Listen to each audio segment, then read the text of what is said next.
Good afternoon, I'm John Webb. Straight ahead here on Channel 3 News at 6. Megan Dorton has the misdemeanor roster from the Shohsone County Sheriff's Office. She'll have more on that later tonight.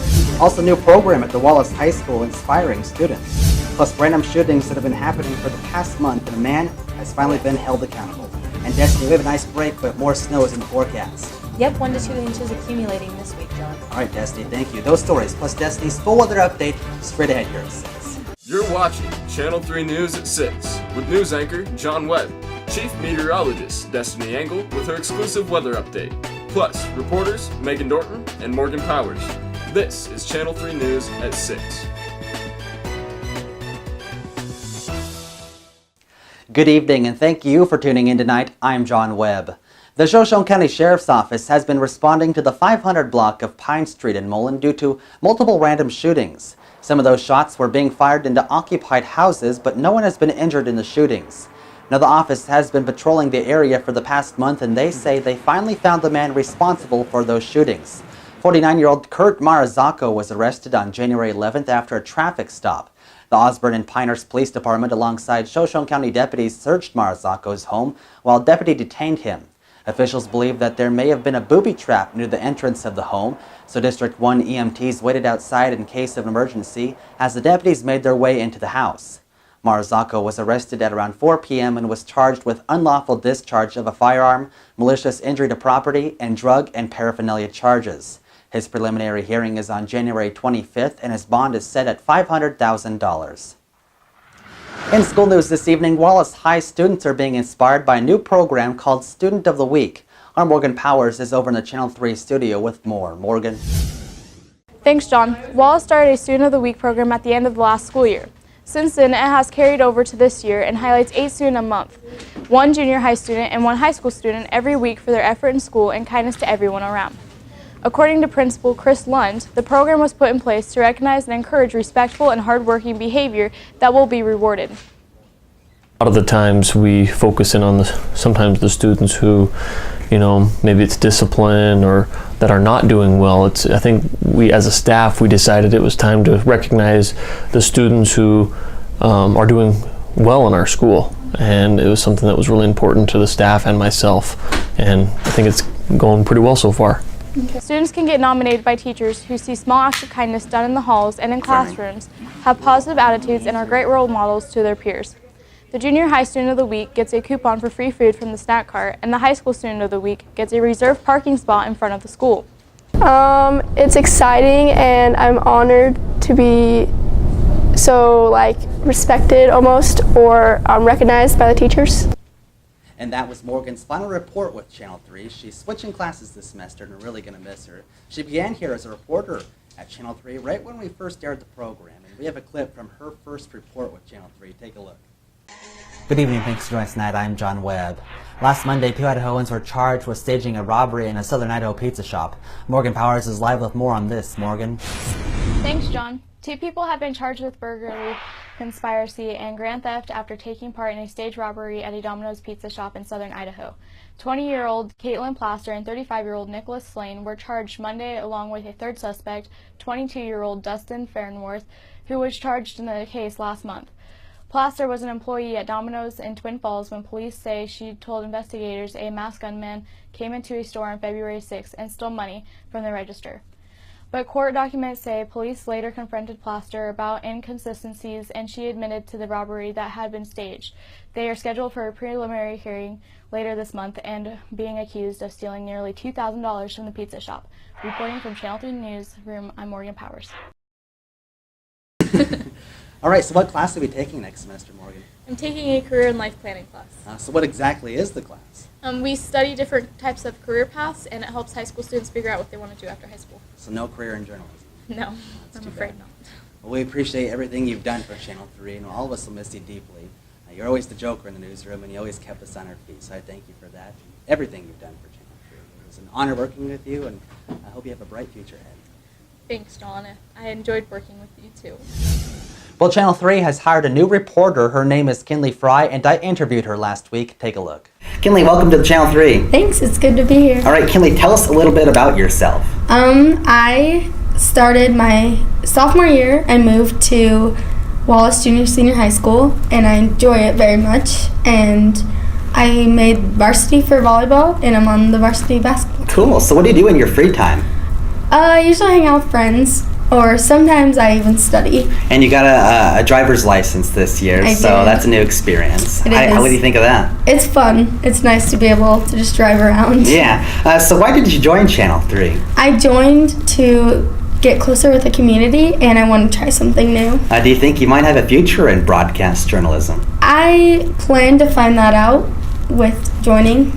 All right. Well, we hope you stick through the whole high school career. It's Kinley. I'm excited to work with you, and I think it'll be pretty fun. Me too. Thank you. You can catch Kinley's first report with Channel 3 on our February 2nd broadcast. In crime news this evening, Megan Dorton is standing by over in the Channel 3 studio with more on the Shoshone County Misdemeanor roster. Megan, good evening. Good evening, John. It's great to be back. In local news tonight, 4 Shoshone County residents are facing misdemeanor and felony charges and now have active warrants for their arrest. Facing a misdemeanor for a failure to appear to court for petty theft is Jared Wiley, 37 of Smelterville. His fine is $1,000. Also facing a misdemeanor, this time for failure to appear to court for possession of drug paraphernalia, is Bryson Vergobi, 21 of Kellogg. He is to serve 4 days of jail time. Brian Golden Sr., 39 of Pinehurst, is wanted for a failure to appear to court on account of inattentive driving. His fine is $2,000. And wanted tonight for a felony charge of grand theft is Jimmy Price, 30 of Wallace. Her fine is $30,000. If you know the whereabouts of these wanted persons, you are encouraged to contact your local law enforcement agency or the Shoshone County Sheriff's Office at 208-556-1114. In the Channel 3 studio tonight, I'm Megan Dorton. Megan, thank you. In local news, on the 15th at around 9:45 p.m., Shoshone County Fire District Number 3 responded to mile marker number 58 near Silverton after a vehicle slid into the South Fork of the Coeur d'Alene River. The fire district stabilized the vehicle while Shoshone County fire deputies removed the 2 occupants. According to John Miller with the fire district, no one was injured in the crash, but they want to remind everyone that the roads may appear wet, but as temperatures drop in the evening, the roads become very icy. The Shoshone County Sheriff's Office is searching for this woman. She's a person of interest in a theft at Walmart in Smelterville. Her vehicle was described as a silver minivan. If you have any information on the whereabouts, you're asked to contact Deputy Jeff Lee at 208-556-1114. In local news, all Kellogg School District buildings were closed on the 11th and the 12th. The closure was due to the absence of over 30% of the school's population. Now, the Pinehurst Elementary School closed on the 10th because 144 students of 430 were absent due to an illness. The Panhandle Health District says influenza A has been a main outbreak in the district, and they say that everyone 6 months and older should get a flu shot. The CDC is actually calling this year's flu season an epidemic. The district's Facebook page said that they will monitor the outbreak closely, and they also gave some statistics on the school's current illness count. At the Pinehurst Elementary, 25% are absent due to an illness. Kellogg Middle School is 14%, the Kellogg High School is 8%, and the district altogether is roughly 17%. Now, we want to remind you that if over 30% of the school's population is absent due to an illness, then the district is strongly encouraged to shut down by the health district.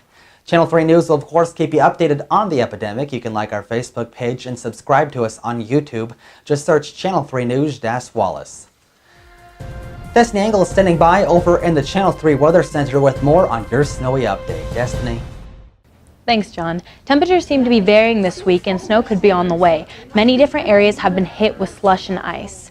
Here in Wallace, the surface is very icy with temperatures near 25 degrees. Drive slow as you transport through town. Make sure you are taking the time and buckling up to take precautions. Now looking at your 7-day forecast, snow with a high near 33. The chance of precipitation is 80% with no new snow accumulation of 1 to 2 inches possible. Friday night, we're having a 30% chance of snow, cloudy with a low around 28. Saturday, mostly cloudy with a high near 33, and Saturday night, mostly cloudy with a low around 25. Sunday, we're seeing partly sunny skies with a high near 33. Back to you, John. Destiny, thank you. In state news, Idaho officials are now saying that saving roadkill makes a lot of sense. Idaho passed a law 6 years ago allowing people to salvage roadkill after they fill out a form with the Idaho Fish and Game. Since they enacted the law, Idahoans have hauled away 419 moose, 55 black bears, 51 wild turkeys, 39 beavers, and 16 gray wolves. The salvageable list includes 50 different species of mammals and birds. Now, if you hit an animal with your car and you would like to salvage it, then you're asked to go online and fill out what highway you were on and what milepost you were around. Well, finally tonight, the good news. A 6-year-old boy, among dozens of others shot last fall by a gunman in a Texas church, has finally gone home. Rylan Ward was released Thursday after spending the past 2 months in a hospital, which he left in grand style, seated in the front row of a fire truck. On November 5th, Rylan was inside the First Baptist Church in Sutherland Springs, Texas, when a gunman opened fire. The massacre left 26 parishioners dead, including Rylan's stepmother and 2 sisters. 20 others were injured, including Ryland, who was shot 5 times, sustaining injuries that would require multiple surgeries. His arms messed up where he was shot, his lower intestine, his bladder, it just goes on and on, his grandmother Sandra Ward told NBC News. Firefighter Rusty Duncan was among the first on scene and immediately spotted Ryan among the carnage. I picked him up and carried him outside right away. Duncan and his family visited Ryland often in the hospital, promising the boy a ride in a fire truck once the doctors gave him the green light to head home.